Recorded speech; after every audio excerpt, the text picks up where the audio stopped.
Greetings and salutations, Michigan Ultimate Survivor League members, owners, friends, family, the whole 9 yards. Here we are, it is I, James L. Seagraves, again on a beautiful Tuesday morning, 7:06. Week 3's in the books. Quite the weekend if you're a Lions fan, put it that way. We'll talk more about that in a little bit probably. I'm kind of shooting off the cuff here, so no official plans for today. We're just going to let it roll and see what happens. But as always, we like to start with the bottom 10. We're 3 weeks in now, and we have seen a couple of teams get randomized a couple of times. Several teams were abandoned and rescued through various owners throughout the past week.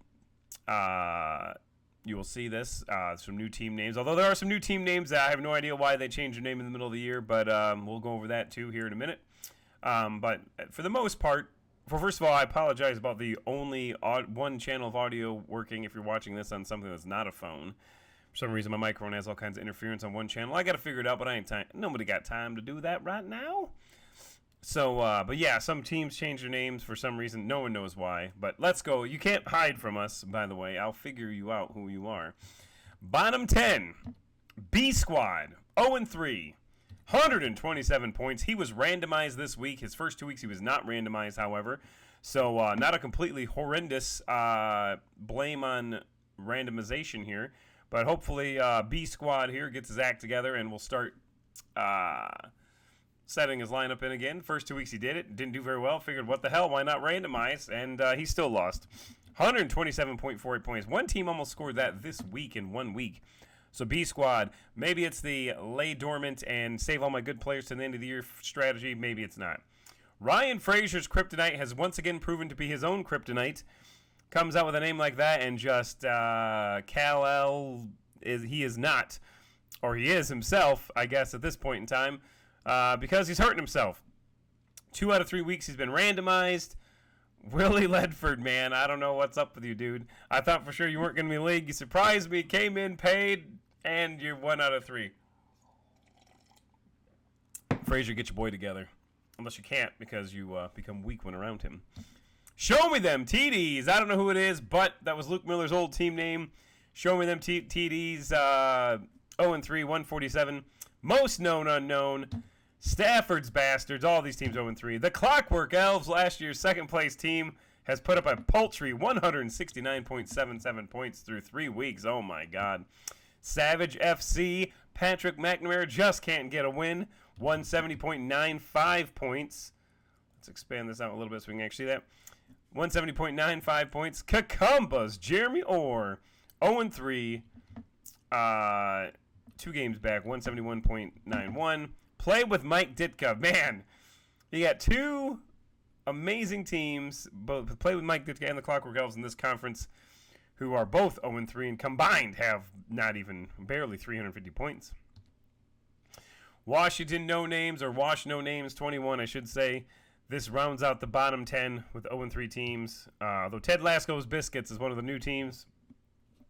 Had a good week this week, but after being randomized the first 2 weeks, he's off to a tough start. So that's your bottom 10. Let's look at the top 20, shall we? We scroll through here, and we got a couple of key hits along the way. If you look, number 19 from last week, a lot of fell to number 41. Digger Phelps was randomized. He was number 16, and he got randomized this week. Shameful performance by Andy Plum. Hope everything's okay, because it was very unlikely. Your mother likes my defense right back to the losing ways after having a big win last week. Falls from 18 down to number 38. And then the biggest hit, Get Vaxxed. Well, that's a big one. The biggest hit, Cloacal Kiss. Look at this. Falls from number 1 to number 27 with a devastating loss. Sorry, just got a text. Got to see who this is texting me at 7:10 in the morning. Yes, that's right. Sunday is looking like rain. Oh my God, this will be the 3rd straight yard sale-a-palooza that we have to postpone a week because of rain. And oh, my stomach is in knots thinking about it. Cassandra hit me with that devastating news right before she left. And I'm like, hey, I'm about to go on there. I was all hyped up. Now I'm kind of depressed. So we're just going with the flow. Much like the Queens of the Stone Age. Here we go. Squadrils falls down to 25. How long until Biden is arrested? Down to 24. And that's it. Dublin Drunks almost cracking the top 20 here. But here we go. Top 20. Zeke's Relationship Corner. 2-1. Monstars, these both fell with losses this week, but they're still in the top 20. Better bring your A game. A plummeting drop from number 3 down to number 18. That's Rob Jazerski. Nasty Nutria, Sarah Krasansky, another big loss. Falls from number 5 down to number 17. So look at this. 4 out of the top 10 teams have lost. The Wagstaff Whalers. A man named Dennis Belcher, appropriately enough, has taken over this team. And, hey, they're in the top 20, top 16. So the Wagstaff Whalers, way to go, Denny B. Steel City Sackers, speaking of D names, this is Dustin Hanson. 15, 2-1, the one-game win streak. The Mac Attack is back, Jack. That is my wife's team, who, for the first time in ages, not only cracks the top 20, but is actually second in the league in points with 278.01. Behind only Hokey Pokey Vax, one of these random, hey, let's change my team name right before a game. Presumably because he was playing Get Vaxxed. Maybe. We'll see if he sticks with Hokey Pokey Vax. We'll see. But either way, he sure vaccinated him right into the losing column. Hokey Pokey Vax takes the lead and wins over Get Vax, knocking Get Vax out of the top 20 and makes himself into the top 20. So a little swapperoo there. Number 12. How much longer will liberalism be legal? He is 3-0, and he is to number 12 in the league. So that means we have 12 undefeated teams, obviously, through 3 weeks. 99% luck, 1% heart is number 11 with 200. Look at these low numbers, though. 211, 214. You look at some of these 2-1 teams. In fact, there are 0-3 teams that have more points than this, a.k.a. Tom Farmer's team, which is, yeah. Oh, no, sorry, not Tom Farmer. Josh Crampton, I'm sorry. 224 points, and he's 0-3. Yet there are several teams that are 3-0, as I'm about to show you, that, right here's one of them. Here's another. And my own team, Providence Power, 3-0, just dog shit performances across the board, but have somehow managed to win 218.38 points. So there's 3 teams that are 3-0 that have fewer points than an 0-3 team. That just shows you a lot of luck involved, kids. Oh, wait, that's 4 teams now. It's Whispering Eyes up number 14 to number 9. And then Brady's backup. There's another one. This guy's got 6 teams now? 5 teams? 5 teams that are 3-0 with fewer points than Josh Crampton's Tallywhackers. But Brady's backup, young Cromwell, showing that his father did not pull the strings the whole time, as he is 3-0, while Tony Cromwell, 0-3. Euthelin Lucky Punk. This is formerly Happy Galladay, I believe. So that, in case you're wondering who that is, he's a seasoned owner. He's not a new owner. I thought he was a new owner at first, but people changing their names throws me off a little bit. 3-0. Dewayans, showing that, hey, that year 3 win was not a fluke. He is 3-0 to start the league, or start the year off, 235. Miss Orange Man and Hot Wife. Here's another new team. This was adopted from one of the Provost, or not Provost, oh my God. I think it'd be Provost based on that name, but Patrick McNamara referrals that were abandoned. 3-0. McNamara, you got to root for these guys because you get half the money if they win. There you go. There's that. Maybe I should get vaxxed. Then Sag Nasty's the notch above top notches. He's cracked into the top 5, into the number 4 spot with 242 points. Now you see me, now you don't. Ryan Frazier's team proving that no kryptonite can stop him this year so far, as he is 3-0 and with 246 points. Number 2 team, it's Chubberts, up from number 6 last week. 3-game win streak, 250 points, which means that there's a new number 1 team in the nation, folks, because it's not Cloakle Kish. He fell from 1 down to 27. New number 1 team in the nation is Helmets on 98. He is a new owner. His name is Jimmy T, ladies and gentlemen. Jimmy Tucker. McNamara referral that is proven worthy of the referral, and he is 3-0, 264.28 points. However, he has used a lot of good players. So maybe that's a strategy. Just get in there, get up there, and see what happens at the end of the year. We'll see. Hey, you're 3-0. Can't fault you, although I'm 3-0 too, although you've outscored me by 50 points, but still. Oh, there is your top 20. Hello, Cassandra. Yeah, I got a text about, hey, it looks like rain on Sunday. Oh, my God. I hate my life. I don't, really. I don't hate my life. So there's your top 20. Cassandra missed her moment in the sun being number 14, but she's here now. So, all right. So let's take a look and see what else we can talk about today. Was gonna go over winners. Well, let's do some winners and losers here real quick. I don't have them on file here, but I'm gonna tell you right now. For once, there is a simultaneous winner and loser this week. Same organization, same team, same person. Do you know who it is? I don't know. She does not know who it is. My answer is winner and loser simultaneously is the Detroit Lions. Oh. Because you're a winner, because let's face the facts. Now, we're not talking muscle. We're talking regular NFL here for a moment. You're a winner because when you looked at that schedule at the beginning of the year, we're like, oh, my God, this team's going to go 3-13, 3-14 now because of the stupid 18th week. Oh, my God. But 3-13, we figured 3-14, whatever.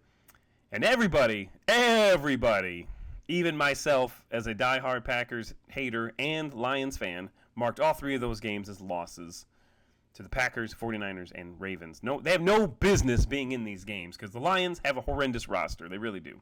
It's a rebuilding year, although it's been a rebuilding century for the Lions for the most part, but still.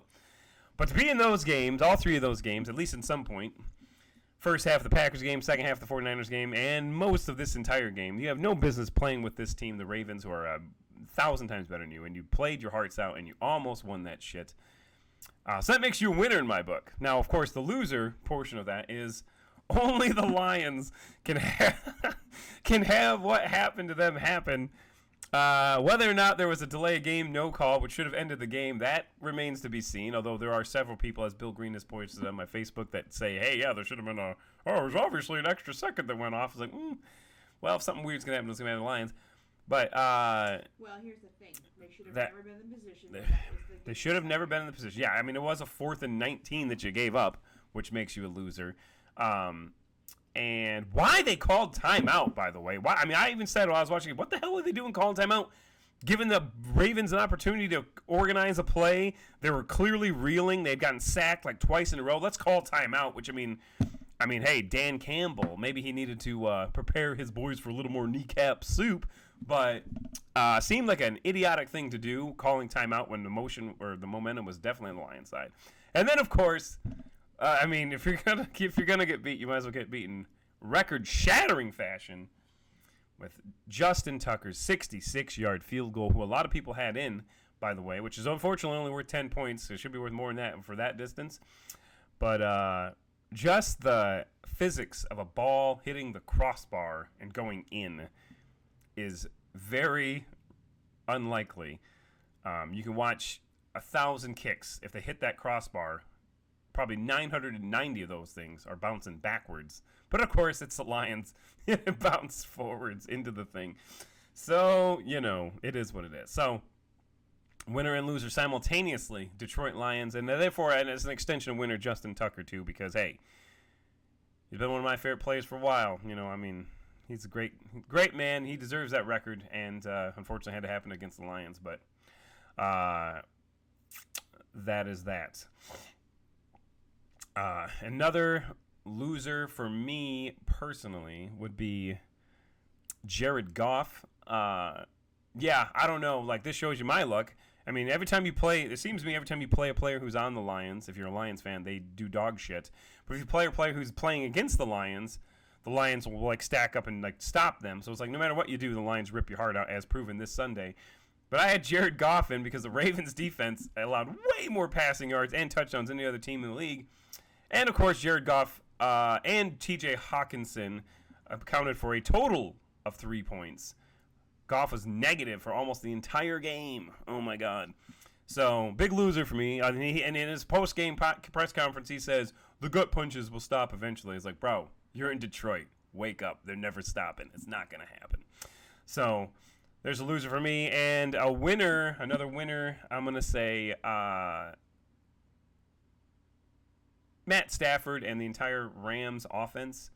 Hey, a lot of this is centered around the Lions. But Cooper Kupp had a huge game.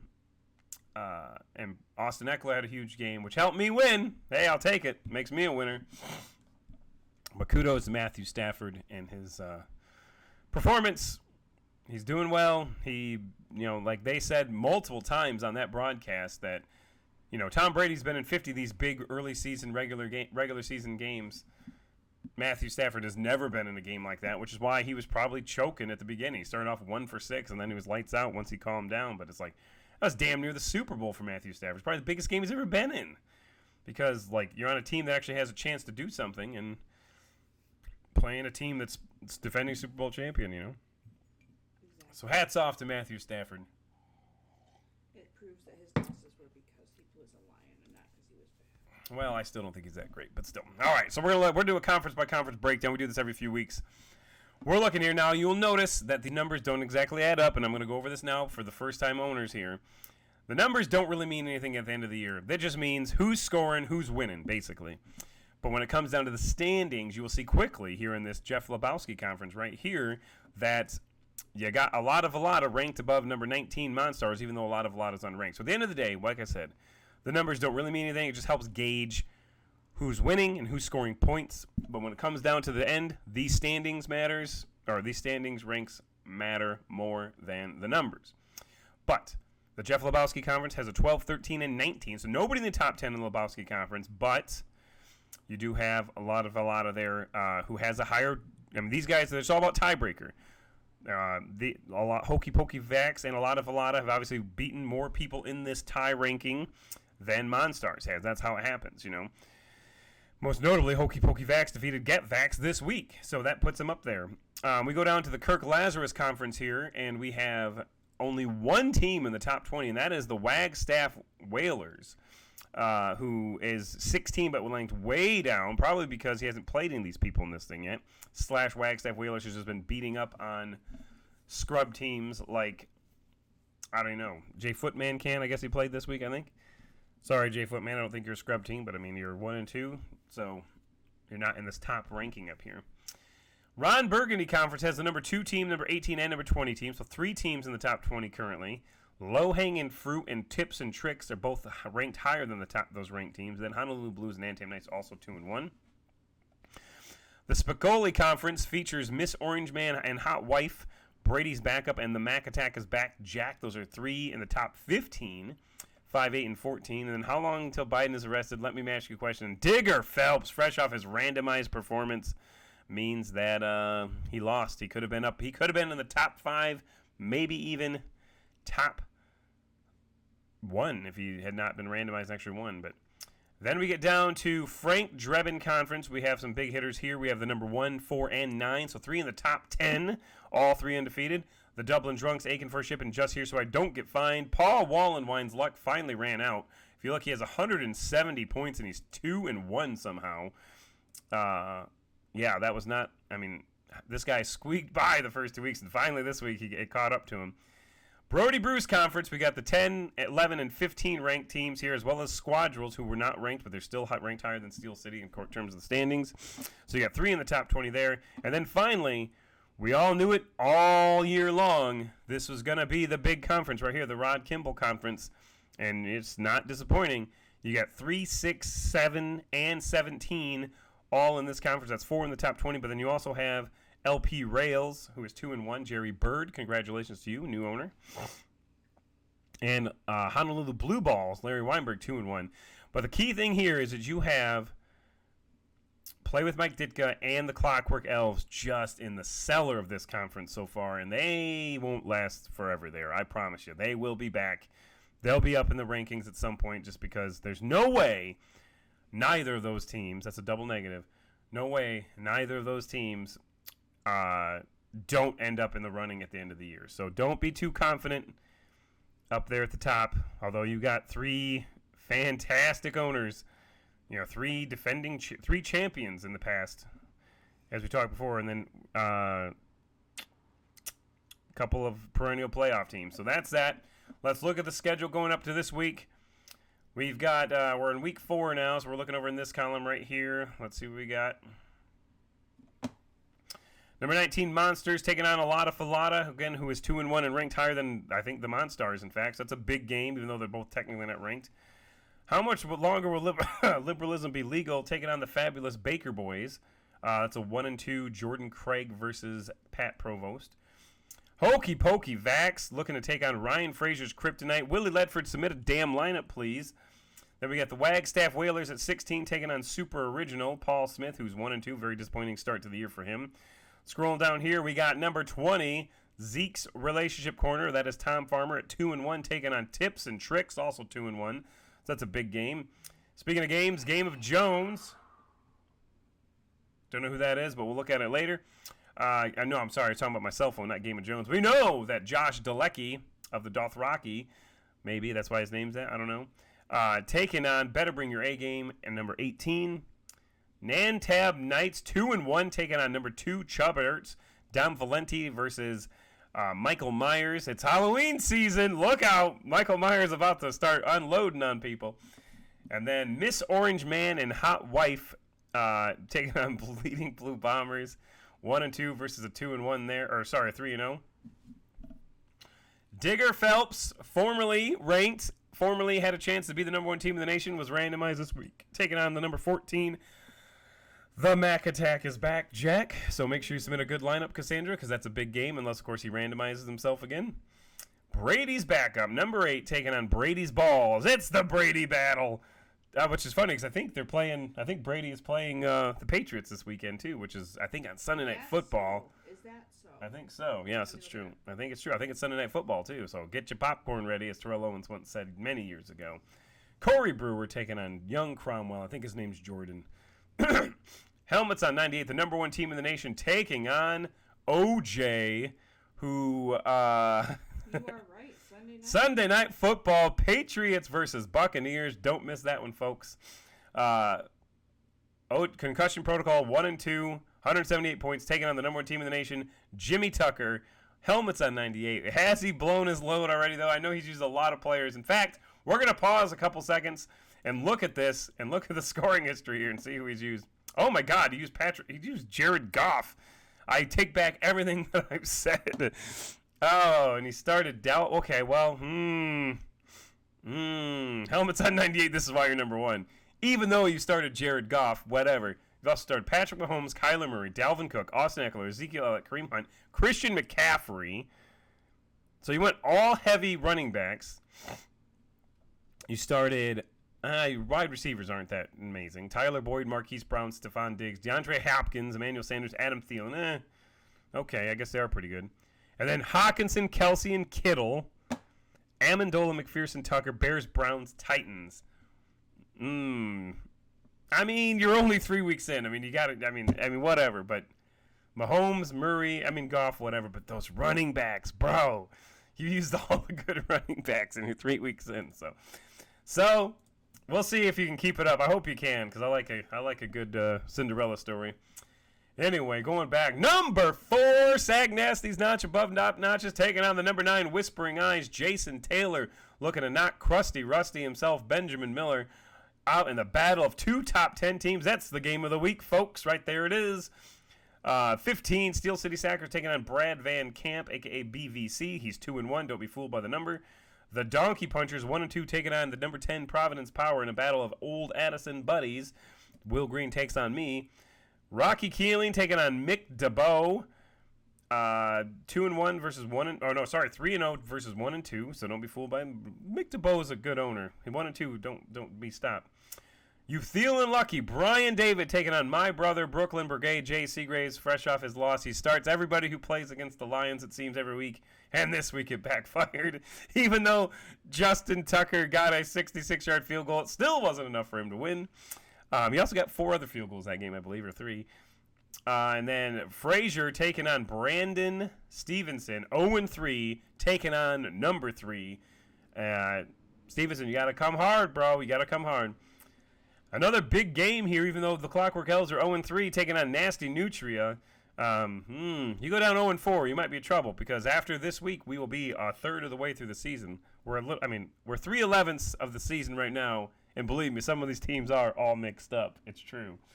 I've been waiting to say that one, believe me. And then finally, the Wyans taking on Honolulu Blue Balls as Larry Weinberg takes on number 6, Gary King. Play with Mike Ditka taking on LP Rails. That's another big game. 2-1 versus Play with Mike Ditka. What are these teams? Who will win first?